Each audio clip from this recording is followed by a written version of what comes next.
शिव पंचायत में बैठकर 5 देवता ये निर्णय लेते हैं कि तुमने शिव का स्मरण कितना किया, शंकर का भजन कितना, शिव भक्ति कितनी।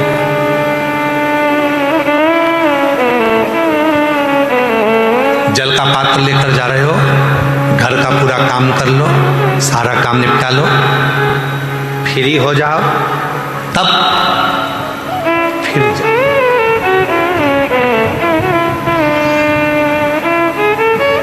फिर जाओ, 2 मिनट ज्यादा भी लग जाएगा तो भी सब काम पूरा करके आई हो, सब काम। 2 मिनट ज्यादा भी लगेंगे तो भी तुम्हारे मन में आएगा मैं सारा काम पूरा कर आई हूं। 2 मिनट ज्यादा लग जाएंगे, झाड़ू पोछा लगा लूंगी, सेवा कर लूंगी, भगवान से लाएगा कोई। पर घर में बुजुर्ग माँ बाप पड़े हुए हैं, पति चिल्ला रहा है, बच्चे स्कूल जाने के लिए तैयार हो रहे हैं, और उस बीच में तुम तैयार होकर जल लेकर शिव के मंदिर चले जाओ, शिव स्वीकार नहीं करेगा।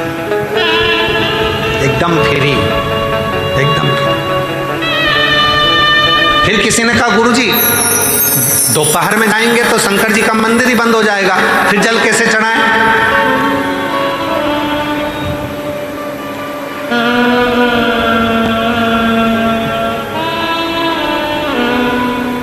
फिर याद करो विभीषण के ससुर की कथा। विभीषण के ससुर का क्या नाम था? बोलो बोलो, जल्दी से बोलो। विभीषण के ससुर का क्या नाम था? विभीषण की धर्म पत्नी शर्मा, शर्मा के पिता का नाम था शैलुष। क्या नाम था?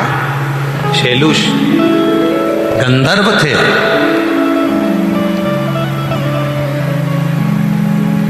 और शैलुष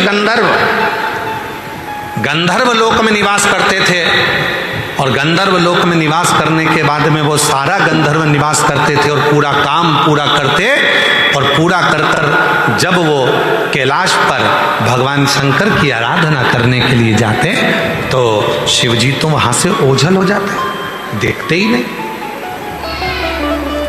अब तुम अपने ऊपर लेके चलना इस कथा को। हम अगर दोपहर में जाएंगे तो मंदिर बंद हो जाएगा, समझ लो शिवजी ओझल होगा। क्या करें?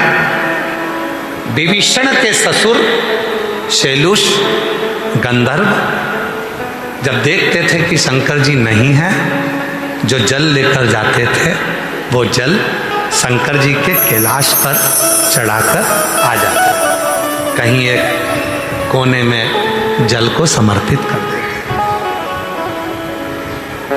जल को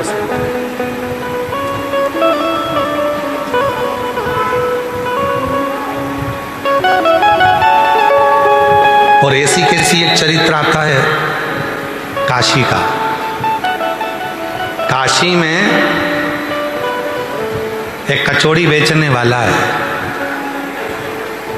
उसका नाम हमारे स्मरण में नहीं आ रहा है, कचौड़ी बेचता है। और वो कचौड़ी बेचने वाला पुराने समय की बात है, हाथ से कचौड़ी बनाकर सबको खिलाता था, सवेरे सवेरे मंदिर जाता था। एक दिन शिवजी के मंदिर में गया तो विश्वनाथ जी का मंदिर उस दिन खुला नहीं था और उस दिन ग्राहकी ज़्यादा थी, तो मंदिर के दरवाजे पर जल चढ़ाकर आया और दरवाजे पर ही चौखट पर गणेश जी बने थे। किसी किसी मंदिर में आपने देखा होगा दरवाजे पर गणेश जी बने होते हैं पत्थर के, तो नीचे जल चढ़ाया और जल चढ़ाकर गणेश जी से कहकर आ गया, पिताजी को बोल देना था मैं आया था,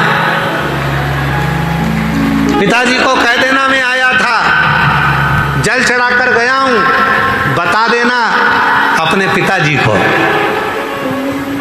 अब तो वो चले गया। गणेश जी महाराज मुस्कुराकर अपने पिताजी के पास गए और भोलेनाथ जी से कहा, वो कचौड़ी वाला आया था, कह रहा था कि मैं आया था, बोल देना पिताजी को। शिव जी ने कहा गणेश जी से, गणेश संपूर्ण काशी में, संपूर्ण अवंतिकापुरी में, संपूर्ण सौराष्ट्र में, संपूर्ण संसार में जो मंदिर का क्षेत्रफल होता है, जिस मंदिर के क्षेत्रफल में शिव विराजमान होते हैं, उस मंदिर के क्षेत्रफल का जितना जितना बाउंड्री होता है, उस बाउंड्री के अंदर अगर कोई शिव भक्त पहुंचकर मेरा मंदिर बंद भी है और अगर किसी स्थान पर भी जल चढ़ाकर जाता है, वो जल मुझे स्वीकार होता है, मैं उसको स्वीकार कर लेता हूं। मंदिर बंद है, मंदिर के अंदर कोई पौधा तो होगा, मंदिर के अंदर कोई पेड़ तो लगा होगा, मंदिर के अंदर कोई बेलपत्री का वृक्ष तो होगा, मंदिर के अंदर कोई पीपल का वृक्ष तो होगा, मंदिर के अंदर कोई बड़का वृक्ष तो होगा, मंदिर के अंदर कोई तुलसी का पौधा तो होगा। मंदिर बंद है और तुम जल चढ़ाने गए, चढ़ाने नहीं दिया, मंदिर बंद हो गया। उस पौधे में तुम देव अधिदेव महादेव के भाव से जल देना प्रारंभ करो, शिव उस जल को खुद आकर स्वीकार करना प्रारंभ कर दे। शिव की जैसी भक्ति, शिव की जैसी सरलता, शिव के जैसी निर्मलता कहीं नहीं मिलेगी। इतना सरल, इतना सरल, इतना सरल कि उसकी सरलता का क्या गुणगान करें। इतना सरल